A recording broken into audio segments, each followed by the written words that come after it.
गुंड निलेश घायवळ याला पकडण्यासाठी पुणे पोलिसांकडून सगळ्या बाजूने प्रयत्न केले जात आहेत। आता या निलेश घायवळच्या कुटुंबाला पुणे पोलिसांकडून पत्र देण्यात आलेले आहे। नेमकं ते पत्र काय आहे, त्याच्यामध्ये काय मजकूर लिहिण्यात आलेला आहे हे जाणून घेणार आहोत। आपल्यासोबत पोलीस उपायुक्त संभाजी कदम सर आहेत। सर, अनेक पर्याय आपण म्हणजे अवलंबतोय की निलेश घायवळ कशा पद्धतीने आपल्या ताब्यात येईल।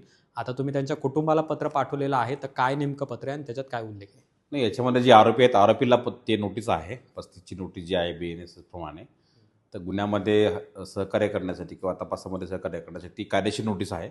ती नोटीस आम्ही पोलिसांनी जे तपासी अधिकारी आहेत त्यांनी त्या आरोपीलाच बजावलेली आहे.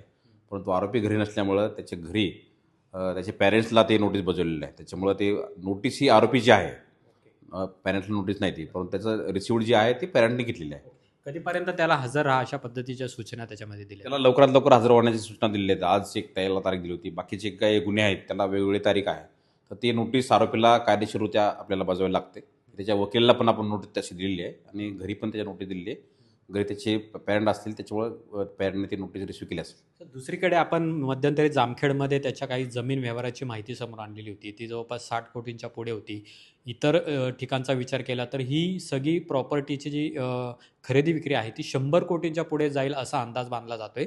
तर या प्रकरणामध्ये आता ईडी सोबत आपण काय पत्रव्यवहार करतोय अशी सुद्धा माहिती आहे। तर काय नेमकं सुरू आहे ईडी सोबत? नाही, याच्यामध्ये हा तपास जो आहे तो पल ठिकाणी तपास आहे. त्याच्यामध्ये काही त्याचा खरेदी विक्रीचे व्यवहार आपल्याला निष्पन्न आहेत, आपल्याकडे आलेत. काही मुळशीमध्ये आहेत, काही पुण्यामध्ये आहेत, काही त्याच्या गावी आहेत. तर याच्यामध्ये काही अजून एक काही अकाउंटवरून मोठ्या प्रमाणात ट्रान्झॅक्शन झालेले आहे, हे पण आपल्याला दिसून आलेलं आहे. तर याच्यामध्ये काही एजन्सीची मदत घेणे आपल्याला गरजेचं आहे याच्यामध्ये, आणि जेणेकरून तो तपास अजून कॉन्क्रीट होईल आणि याच्यामध्ये कुठलाही लूप होल राहणार नाही. तर काही एजन्सीची आपण मदत घेत आहोत. त्याच्यामध्ये मग सेंट्रल एजन्सीची मदत असेल किंवा स्टेट एजन्सी असेल किंवा IGR असतील किंवा बाकीचे जे स्टेट गव्हर्नमेंटची एजन्सी आहेत त्याचीसुद्धा मदत घेऊन कुठल्या प्रॉपर्टी असतील किंवा अजून काही व्यवहार झाले असतील तर ह्या गोष्टीचा तपास होणं गरजेचं आहे. तर त्या दृष्टीने पोलीस सर्व प्रयत्न करत आहेत. ईडीला आपण पत्र पाठवलंय का पाठवणार आहोत? काय नेमके ऑब्झर्वेशन आहे त्याच्यात? नाही, याच्यामध्ये आता जे काही आपल्याला तपासामध्ये काही गोष्टी निष्पन्न झाल्या त्याप्रमाणे पुढची कारवाई पोलीस नक्कीच करेल याच्यामध्ये. दुसरीकडे आपण मध्यंतरी युकेच्या हायकमिशन सोबत पत्रव्यवहार केलेला होता, त्याच्यामध्ये त्यांच्याकडनं उत्तरसुद्धा आलेलं आहे। तर त्याच्यामध्ये आणखीन काय डेव्हलपमेंट आहे? याच्यामध्ये आपला कम्युनिकेशन सुरू आहे. याच्यामध्ये ज्या लिगल प्रोसेस आहेत पोलिसांकडे अवेलेबल रिपोर्ट करण्याच्या, त्या सर्व प्रोसेस पोलिसांनी सुरू केलेल्या आहेत.